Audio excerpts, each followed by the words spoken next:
കാര്യം പറഞ്ഞോട്ടെ, ഈ ഓൾ ഇന്ത്യ ഓളിനേക്കാൾ സത്യം പറഞ്ഞാൽ ഞാൻ പറയുകയാണെങ്കിൽ എൻ്റെ ഇടക്കൈയും വലങ്കൈയുമാണ് സ്റ്റീഫൻ ചേട്ടനും സാബു സാറും. സത്യം ഞാൻ പറയാമല്ലോ, അവരില്ലെങ്കിൽ ഈ സിനിമയില്ല. ഞാനൊരു ഡയറക്ടർ നല്ല ഒരിക്കലും വരത്തുമില്ല. അതുകൊണ്ട് സ്റ്റീഫൻ ചേട്ടൻ ഓൾ ഇന്ത്യ മാത്രമല്ല, അത് ഇടവണ പറയാനുള്ള സാറും സ്റ്റീഫൻ ചേട്ടൻ തീരുമാനിച്ചാൽ മതി. കരുതൽ എന്നുള്ളത് എൻ്റെ തൊട്ട് അടുത്ത വീട് അല്ലെങ്കിൽ എൻ്റെ കുടുംബത്തിൽപ്പെട്ട ഒരു അമ്മ അനുഭവിച്ച വേദനയാണ്. അപ്പോൾ ആ വേദന ആണ് ഞങ്ങൾ ആദ്യം ഷോർട്ട് ഫിലിം ആക്കിയത്. പിന്നീട് സമാനമായ നിരവധി ഇൻസിഡൻസ് നമ്മുടെ നാടുകളിൽ ഇതുപോലെ തന്നെ കാണുന്നത് കണ്ടപ്പോഴാണ് ഇത് ബിഗ് സ്ക്രീനിലേക്ക് പറ്റിയ കണ്ടന്റായി കണ്ടത്. അപ്പോൾ ഈ സിനിമയുടെ തുടക്കത്തിൽ ക്രിയേറ്റീവ് പ്രൊഡ്യൂസർ എന്നായിരുന്നു എൻ്റെ പേര് വെച്ചിരുന്നത്. സിനിമ റിലീസാകാറായപ്പോഴേക്കും പറഞ്ഞു പ്രൊഡക്ഷൻ കൺട്രോളറാണെന്ന് പറഞ്ഞു. ഇനി ഇത് റെക്കോർഡ് ചെയ്യുന്നുണ്ടെങ്കിൽ നാളെ ഒരു വിവാദമാകുമെന്ന് എനിക്ക് അറിയില്ല. കാരണം ഞാൻ കൺട്രോളറാണെന്ന് വെച്ചാൽ ഞാൻ കൺട്രോളറല്ല, ഞാൻ ഡയറക്ടറാണെന്ന് ചോദിച്ചു കഴിഞ്ഞാൽ ഡയറക്ടറല്ല, പ്രൊഡ്യൂസറാണെന്ന് ചോദിച്ചാൽ പ്രൊഡ്യൂസറല്ല. പക്ഷെ അതെ എന്നോട് ചിലപ്പോൾ സംസാരം ഫ്രണ്ടിൽ കിടക്കുന്ന ഇലയെല്ലാം പേരെടുത്ത് മാറ്റുന്ന പറഞ്ഞാൽ കൂടി കിടന്ന് ഇല പറിക്കുക എന്നുള്ളതായിരിക്കാം നമ്മുടെ പണി. അതല്ല എങ്കിൽ പോസ്റ്റർ ഒട്ടിക്കാനാണ് ഇപ്പോൾ കഴിഞ്ഞ ദിവസം പറഞ്ഞെങ്കിൽ നമ്മളുടെ പോസ്റ്റർ ഒട്ടിക്കുക എന്നുള്ളതാണ് നമ്മുടെ പണി. അഭിനയിക്കാൻ നാളെ നീ അഭിനയിക്കാൻ കയറിക്കണം പറഞ്ഞാൽ നമ്മൾ അന്നേരം അഭിനയിക്കാൻ കയറുന്നതാണ് നമ്മുടെ പണി.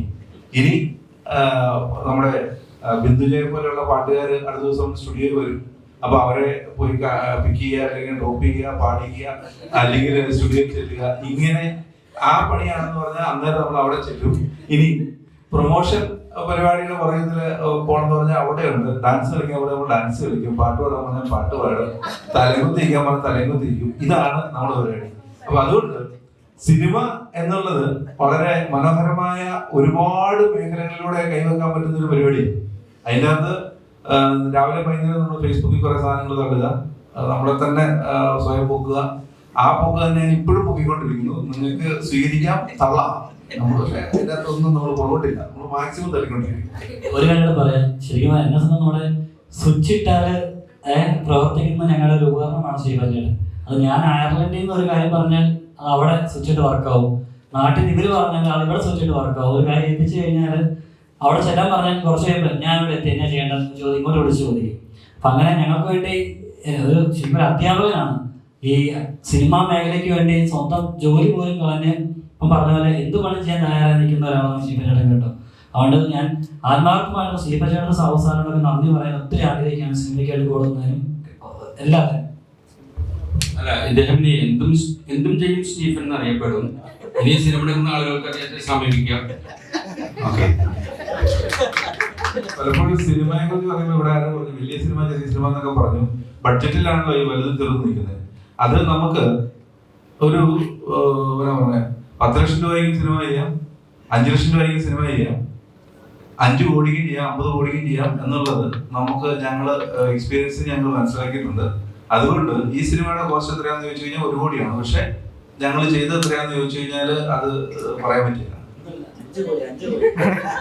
സ്റ്റീഫൻ സാർ ആണെങ്കിൽ ഈ സിനിമയിൽ കുറെ വേഷങ്ങളും അല്ലെങ്കിൽ കുറെ അവസരങ്ങളും നഷ്ടപ്പെടുത്തി വരുന്നതാണ് കുറെ ആളുകളുടെ. കാരണം ഇതെല്ലാം കൂടെ ഒറ്റയടിക്ക് ചെയ്യുവാണ് ഓടിയുള്ളത്.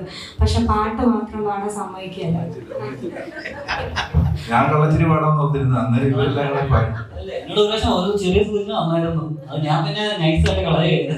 ഞാൻ പിന്നെ മീശയൊക്കെ ഓടിച്ച് ചെറുപ്പക്കാരനാണെന്ന് വെച്ചപ്പോ അന്നത്തെ ക്ഷണായി ചാടി വന്നു. എന്ത് ചെയ്യാന്ന് നമുക്കൊരവസരം, നമ്മൾ ഡബിൾ റോൾ ട്രിപ്പിൾ റോൾ ഒക്കെ ചെയ്യാന്ന് പറഞ്ഞാൽ സമ്മതിക്കില്ല.